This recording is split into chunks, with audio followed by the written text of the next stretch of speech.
버림당한 박재열은 최후의 반격을 준비하고 한민서는 자신만의 복수를 실행하는데, 한편 성태임에게 반기를 든 백태주의 진짜 정체와 변호사 3인방이 가진 결정적인 한방은 쉴 틈 없는 전개를 이어가고 있는 안어 그녀들의 법정 9화 10화 예고 바로 들어가 볼게요. 와, 이거 진짜 재밌다. 8화에서는 커넥트 피해자들이 용기를 내서 LNJ를 찾아왔고, 그 중에는 권중현의 직접적인 피해자도 있었죠. 권중현은 단순한 커넥트의 가입자가 아니라 커넥트의 최고 권력이었잖아요. 피해자들이 용기를 내 LNJ를 찾아왔다 하더라도 쉽게 무너지진 않을 거예요. 그렇게 LNJ와 권중현 사이에 본격적인 전면전이 시작되는 거죠. 그리고 다음화에서 가장 주목해야 할 사람은 바로 박재열이에요. 지금 박재열의 상황을 한번 정리해보면, 권중현이 박재열을 시켜서 커넥트 전체 관리를 맡겨왔다는 게 지난화에서 드러났잖아요.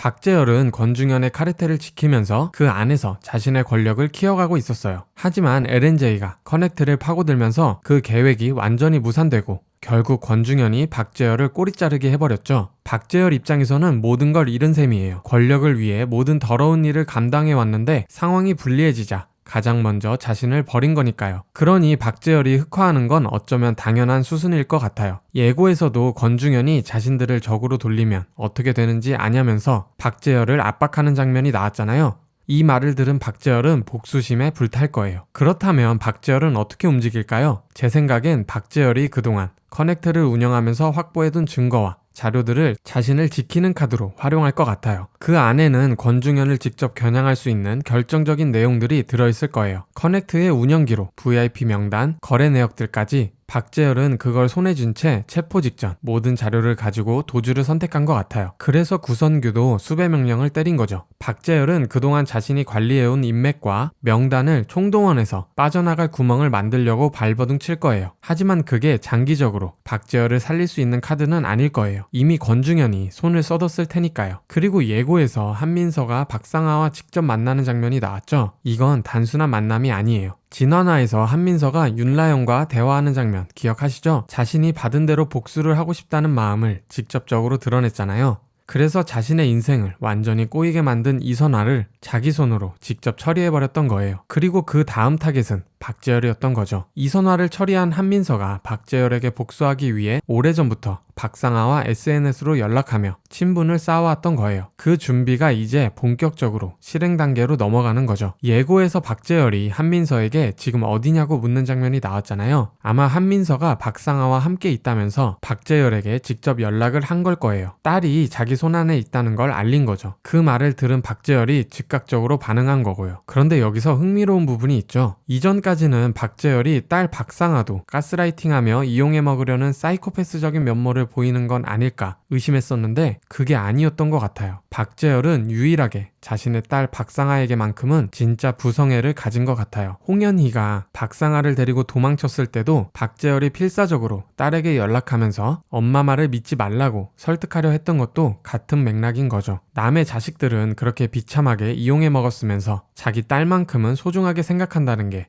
정말 가증스러운 모습인데요. 이 아이러니가 9화 10화에서 굉장히 날카롭게 부각될 것 같아요. 그렇다면 한민서가 박상아를 데리고 있는 장면에서 어떤 일이 벌어질까요? 한민서가 처음 계획했던 건 박상아에게 자신이 당해왔던 것들을 그대로 돌려주는 거였을 거예요. 그동안 커넥트에서 겪었던 모진 고문과 성착취, 그 모든 걸 박상아에게 되갚아줌으로써 박재열에게 복수하겠다는 거죠. 하지만 그때 윤라영과 나눴던 대화가 한민서 마음에 계속 울릴 것 같아요. 윤라영이 자신도 같은 성범죄 피해자였다는 사실을 말하면서 변호사를 하는 이유가 자신의 상처는 사라지지 않지만 자신과 같은 피해를 당하는 사람을 단 한 명이라도 막을 수 있다는 신념 때문이라고 했잖아요. 그 말이 한민서의 마음에 아주 작은 균열을 만들어 놓은 거예요. 그리고 지난번 예측에서도 이야기했지만 박상아는 아버지의 실체를 이미 다 알고 있으면서 엄마를 지키기 위해 아버지의 기분에 맞춰주는 연기를 해왔다는 게 드러났잖아요. 그리고 한민서와 SNS로 친분을 쌓으면서 아버지에 대한 고민을 조금씩 털어놓았던 것 같아요. 그래서 결국 박상아가 한민서 앞에서 아버지에 대한 모든 것을 털어놓는 순간이 올 것 같아요. 밝고 활발한 아이처럼 보였지만 그 안에 쌓아온 아버지에 대한 증오와 두려움, 그 감정들을 전부 쏟아내는 거죠. 그 말을 들은 한민서는 머뭇거리게 될 수밖에 없어요. 박상아에게 자신이 당했던 것들을 전부 돌려줘 버리면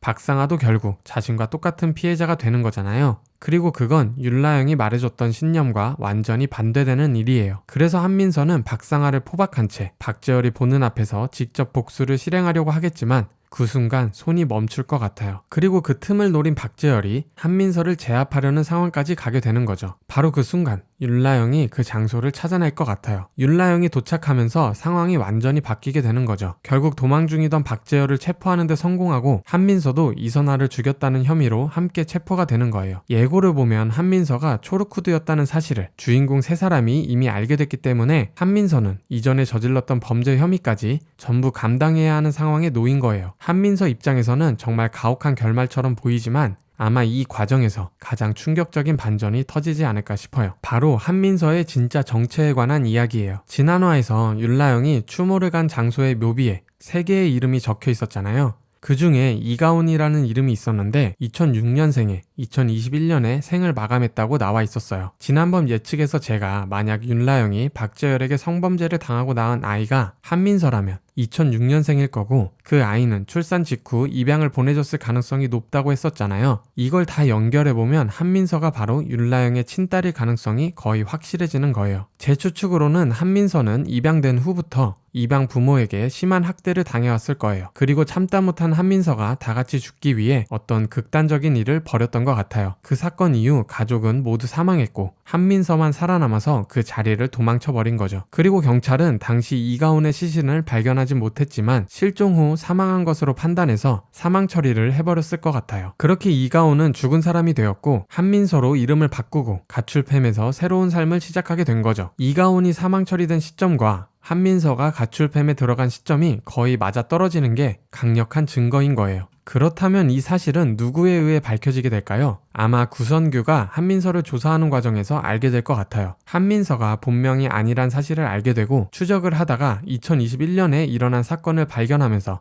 한민서가 이가온이었다는 사실을 알게 되는 거죠. 그리고 그걸 윤라영에게 전달하면서 윤라영은 자신이 입양 보냈던 아이가 바로 한민서라는 충격적인 진실과 마주하게 되는 거예요. 이 사실을 알게 된 윤라영은 한민서의 변호를 직접 맡겠다고 나설 것 같아요. 그리고 그동안 저질렀던 잘못들에 대해 한민서가 제대로 된 죗값을 치르면서 참회하는 방향으로 이끌어가려 할 거예요. 친부가 박재열이라는 사실이 찜찜하긴 하지만 출생이 잘못은 아니잖아요. 그 아이에게 이제라도 엄마의 역할을 해주려는 윤라영의 모습이 그려질 것 같아요. 그리고 이 드라마의 또 다른 축인 백태주 이야기도 짚고 넘어가야 하죠. 많은 분들이 백태주가 최종 보스가 될 거라고 예상을 하시는데 저는 아직까지는 다르게 생각하고 있어요. 지난화에서 최고의 해커 안동재도 풀지 못한 커넥트 어플의 암호를 백태주가 단숨에 풀어버리는 장면이 나왔잖아요. 이건 백태주가 커넥트 플랫폼을 직접 만든 사람이라는 걸 보여주는 거의 확실한 증거예요. 하지만 그렇다고 해서 백태주가 커넥트를 성범죄 카르텔의 도구로 제공한 사람이라는 뜻은 아니라고 생각해요. 제 생각엔 백태주는 세상에 도움이 되는 플랫폼을 만들려는 이상주의자였는데 권중현의 지시를 받은 박재열이 그 플랫폼을 성범죄 카르텔의 도구로 탈취해버린 것 같아요. 그 사실을 나중에 알게 됐을 때는 이미 카르텔이 너무 거대해져서 혼자서는 손을 쓸 수 없는 상황이 되어버린 거죠. 예고에서 백태주가 성태임에게 사필귀정이라는 말을 좋아한다고 했잖아요. 모든 일은 반드시 바르게 돌아간다는 이 말, 이게 단순한 대사처럼 들리지 않아요. 이건 백태주가 강신재와 같은 결을 가진 인물이라는 걸 드러내는 말이거든요. 아마 성태임은 백태주에게 강신재와의 결혼을 없던 일로 하라고 좋은 조건의 계약서를 들이밀었을 거예요. 강신재가 백태주와 결혼하면서 LNJ의 독립을 선언하겠다고 했으니 성태임 입장에서는 백태주가 거슬릴 수밖에 없잖아요. 헤일로펌을 강신재에게 물려주고 싶은 성태임으로서는 이 상황이 불편한 거죠. 그런데 백태주가 그 제안을 거절한 거예요. 그리고 사필귀정이라는 말을 꺼낸 건 백태주가 성태임도 커넥트가 이렇게 커지는데 일조한 인물이라고 보고 있기 때문인 것 같아요. 아마 과거 백태주나 그 관련 인물에게 피해를 입힌 범죄자를 성태임 로펌에서 변호하면서 무죄를 주었거나 하는 연결고리가 있을 수도 있겠죠. 그래서 백태주가 강신재에게 접근한 것도 단순한 사업적 이유가 아니라 커넥트를 정상화하고 그 거대한 카르텔 전체를 청소하고 싶다는 목적이 있었던 거예요. 그리고 강신재와 함께 그 목표를 향해 가면서 결국 두 사람이 이어지는 결말로 흐르지 않을까 싶어요. 마지막으로 구선규와 황현진 이야기도 빼놓을 수 없죠.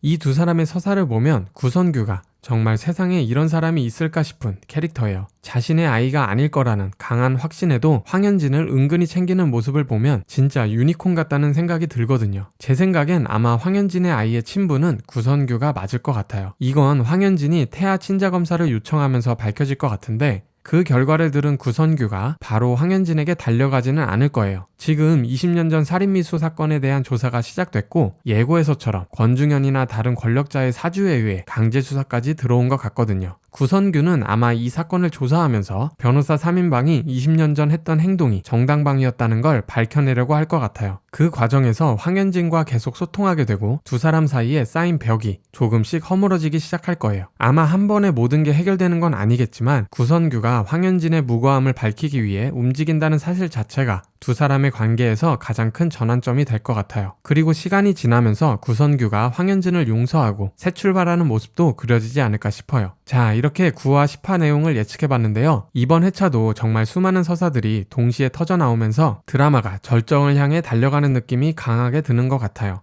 한민서의 정체, 백태주와 황신재, 구선규와 황현진의 관계까지 정말 이 모든 게 다음화부터 어떻게 풀려나갈지 너무 궁금하네요. 여러분들의 생각은 어떠신가요? 댓글로 자유롭게 의견 남겨주시고요. 좋아요와 구독, 알림 설정하시면 고비디오 다음화 예측 빠르게 만나보실 수 있습니다. 그럼 저는 다음 영상으로 다시 돌아오겠습니다. 감사합니다.